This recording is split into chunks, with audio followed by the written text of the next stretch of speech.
ما حل بإخواننا في فلسطين وما أيضا يجب علينا تجاههم من الدعاء. السلام علیکم ورحمۃ اللہ وبرکاتہ. حضرات، آپ جانتے ہیں کہ آج کل فلسطین کے حالات کتنے بدتر ہیں، اور ان بدترین حالات میں جو اپنے آپ کو اسلامی دنیا کا لیڈر بنا پھرتا ہے، مسلمان آل سعود یعنی سعودی حکومت کو اپنا آئیڈیل اور اپنا قائد مانتے ہیں، ان لوگوں سے میں کہنا چاہوں گا کہ آل سعود نہ ہمارے آئیڈیل کل تھے، نہ ہمارے قائد کل تھے، نہ آج ہیں اور نہ قیامت تک ہوں گے. یہ یہودی ایجنٹ ہیں، یہودیوں کی پیداوار ہیں، انہی کے ہمدرد ہیں. بہت پہلے علامہ اقبال نے کہا تھا، پڑھتا ہوں تو کہتی ہے یہ خالق کی کتاب، ہے مثل یہودی یہ سعودی بھی عذاب. اس قوم کے بارے میں کیا لکھوں فراز، کعبے کی کمائی سے جو پیتے ہیں شراب. آپ انمان لگائیں، علامہ اقبال جیسا مفکر مدبر وہ یہ سمجھتا تھا، جانتا تھا کہ یہودیوں سے اگر بدتر کوئی اگر قوم ہے تو وہ آل سعود ہے. آج فلسطین کے مسئلے پر ان کا رخ دیکھ لو. امام کعبہ عبد الرحمن انہوں نے خود اعلان کیا کہ جنگ فلسطین ایک فتنہ ہے، مسلمانوں کو ان سے دور رہنا چاہیے، اس معاملے میں نہیں پڑھنا چاہیے. وہ پھل طریقے سے مسلمانوں کو فلسطین کی آواز اٹھانے سے روک رہے ہیں، یہاں تک کہ وہاں کی مسجدوں سے اعلان کر دیا گیا کہ فلسطین کا ذکر نہ کیا جائے، فلسطین کے چرچے نہ کیے جائیں، فلسطین کے مظلوم مسلمانوں کی آواز نہ اٹھائی جائے. اور ہمارے دیش کے اندر بہت سے دیوبندی وہابی جو ان کو اپنا آئیڈیل مانتے ہیں وہ آنکھیں کھولیں اور دیکھیں کہ یہ لوگ مسلمان ہو سکتے ہیں، کیا یہ لوگ واقعی ایمان والے ہیں.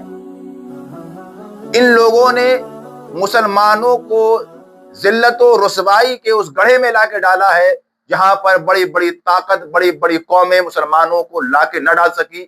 وہ آل سعود نے کر دکھایا، اور اس کا جیتا جاتا ثبوت امام کعبہ کے یہ الفاظ ہیں. آپ خود سنیں اور سمجھیں کیا واقعی امام کعبہ اتنا بڑا اعلان آل سعود کے فرمان کے خلاف کر رہا ہے یا آل سعود کے فرمان کے مطابق کر رہا ہے.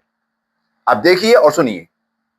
تعلمون ما حل بإخواننا في فلسطين وما أيضا يجب علينا تجاههم من الدعاء لهم. وينبغي على المسلمين ألا تجعلهم هذه الفتن والأحداث متفرقين، فيجب عليهم الرجوع إلى ولاة أمرهم والرجوع إلى علمائهم، وألا يخوضوا فيما ليس من حقهم الخوض. دیکھیے، یہ عربی زبان میں صاف صاف کہہ رہا ہے کہ فلسطین کی جنگ ایک فطرہ ہے، مسلمانوں کو اس سے دور رہنا چاہیے، ان کا ذکر تک نہیں کرنا چاہیے. ہم آل سعود پہ کل بھی لعنت بھیجتے تھے، آج بھی لعنت بھیجتے ہیں اور قیامت تک بھیجتے رہیں گے. اب آئیے دوسرا رخ دیکھتے ہیں کہ آل سعود ہے کون اور ان کا اہم کردار کیا ہے. خود ایک سفیر جو اسرائیل کا تھا، اور وہ جب سعودی عربیہ کے اندر آیا تو اس کا خود کا کہنا یہ تھا اپنے یہاں کے میڈیا سے جا کر کہ ہم دنیا میں سب سے زیادہ تیسرے نمبر پر کسی کی عزت کرتے ہیں تو وہ عرب کے ولی عہد شہزادہ محمد بن سلمان بن عبدالعزیز ال سعود کی کرتے ہیں، اور وہ کہتے ہیں ہم ان کو یہودی ایوارڈ بھی دینا چاہتے ہیں. خود اس کے بیانات ہیں، سفیر کی باقاعدہ ویڈیو موجود ہے، ابھی کچھ دیر میں آپ کو دکھاؤں گا، اور آپ سمجھنا کہ یہودی کون ہے اور کس طریقے سے کام کر رہے ہیں، اور آل سعود کون ہے اور یہ کس طریقے سے کام کر رہے ہیں. انہوں نے قوم کا بیڑا غرق کر دیا. نہ یہ خانہ کعبہ کے اہل کل تھے، نہ آج ہیں اور نہ قیامت تک ہوں گے، کیونکہ یہ یہودیوں کی پیداوار ہے، انہی کے پروپیگنڈے کو لے کے آگے چلتے ہیں. خود وہ سفیر کہتا ہے ہم لوگ انہیں پیار سے MBS کہتے ہیں، اور مسلم دنیا میں ایک واحد یہی لیڈر ہے کہ جس نے ہمیں بھرپور سپورٹ کیا، جس کی وجہ سے آج ہم دنیا کے نقشے پر ہیں، جس کی وجہ سے لوگوں نے ہمیں ایک ریاست، ایک ملک تسلیم کیا۔ اس نے بڑا اہم کردار نبھایا ہے، اسرائیل کو بسانے میں، دنیا کو منانے میں ایک عالمی کردار نبھایا ہے۔ اس بندے نے کیوں نبھایا ہے وہ وجہ بھی یہی بتائیں گے، کیونکہ یہ خود ہی کہہ رہے ہیں کہ میں جب ان سے ملا تو میں یقین سے بتا سکتا ہوں، یہ خود ان کے الفاظ ہیں کہ جب میں ان سے ملا تو میں یقین سے بتا سکتا ہوں کہ ہمارے جو قائد بنے، ہمیں جو اوپر لے کے آئے، ہمیں جنہوں نے اٹھایا، وہ ولی عہد شہزادہ آل سعود ہیں۔ اور کہتے ہیں میں ملاقات کر کے آیا ان سے، وہ کہتے ہیں اگرچہ وہ کریڈٹ نہ لیں لیکن حقیقت یہی ہے۔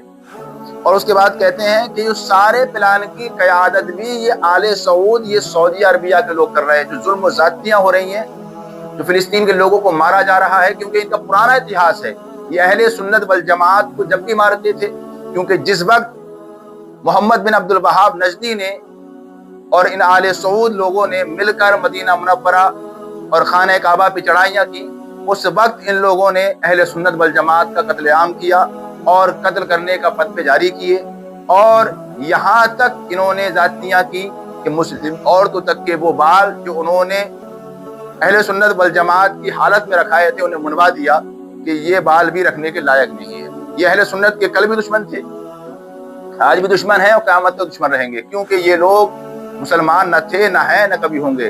کیونکہ محمد بن سلیمان بن عبد الملک بن عبد العزیز انہوں نے خود اس بات کا اعتراف کیا ہے کہ میری ماں یہودی تھی اور میرے پورے گھر کی ڈائریکٹر تھی، میرے باپ کی ڈائریکٹر تھی، میرے باپ کو ہینڈل کرتی تھی، کیا کرنا ہے کیا نہیں کرنا ہے سب اسی کے اختیار میں تھا۔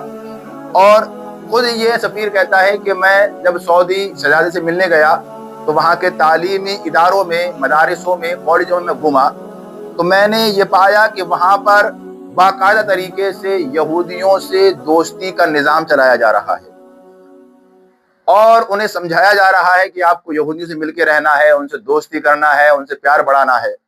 اور خود وہ سفیر کہتا ہے کہ میں مسجدوں میں گیا تو مسجدوں میں اماموں تک سے منع کر دیا گیا کہ آپ جہاد کے بارے میں نہیں بولیں گے، آپ یہودیوں کے خلاف نہیں بولیں گے، آپ مسلمانوں کو تبلیغ نہیں کریں گے، انہیں اس بات کی چھوٹ نہیں دیں گے کہ وہ یہودیوں کے خلاف بولے۔ وہ خود کہتا ہے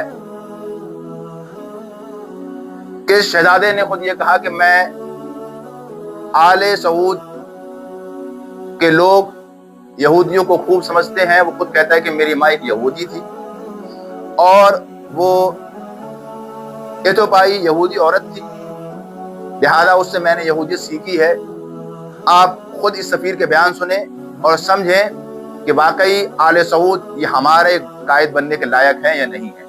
ہمارے قائد نہ یہ کل تھے، نہ آج ہیں اور نہ قیامت تک ہوں گے۔ وہ دیوبندی وہابی جو ان کو اپنا آئیڈیل مانتے ہیں، وہ ان کی سوچ دیکھیں اور یہ دیکھیں کہ واقعی یہ لوگ اہل سنت والجماعت والے ہیں یا پھر یہودیوں کے ایجنٹ ہیں، یہودیوں کا بنایا ہوا ایک فرقہ ہے۔ اپنی آنکھوں سے دیکھیں آپ۔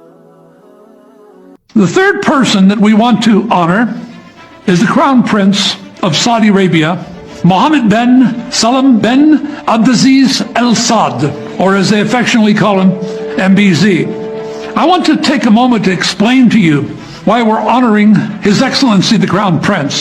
There is no leader in the Muslim world that has influenced the decisions that are being made to move the Muslim world to support the state of Israel more than this Crown Prince. He may not be taking the credit for it, but I can tell you, having met with him, he is, in fact, the key person that's leading. What I saw in the country under his leadership was astonishing. A total re-education program against anti-Semitism, including in the mosques, among the mullahs. They don't allow them to preach jihad and Jew hatred anymore. But in addition to that, I learned a lot when I was with the Crown Prince. He told me he understands Jewish people because his mother was Jewish. Well, he told me it was really his father's house director, and she was an Ethiopian Jew. He also told me his personal feelings. باقی آپ کو سمجھانے کی ضرورت نہیں ہے. اگر آپ کے پاس ذرہ برابر بھی غیرت بچی ہے تو پھر آل سعود سے اپنے ناطے بالکل توڑ لو، کیونکہ یہ تمہارے قائد بننے کے لائق نہ کل تھے نہ آج ہیں. لوگ جو یہ کہتے ہیں کہ غزہ پہ قبضہ ہو رہا ہے، مسجد اقصی پہ قبضہ ہو رہا ہے، میں تو یہ سوچ رہا ہوں کہ خانہ کعبہ اور مدینہ پر بھی یہودیوں کا قبضہ ہو چکا ہے، کیونکہ بظاہر جو لوگ وہاں پہ مسلمان دکھائی دے رہے ہیں وہ مسلمان نہیں بلکہ یہودیوں کے ایجنٹ اور نسلاً یہودی ہیں.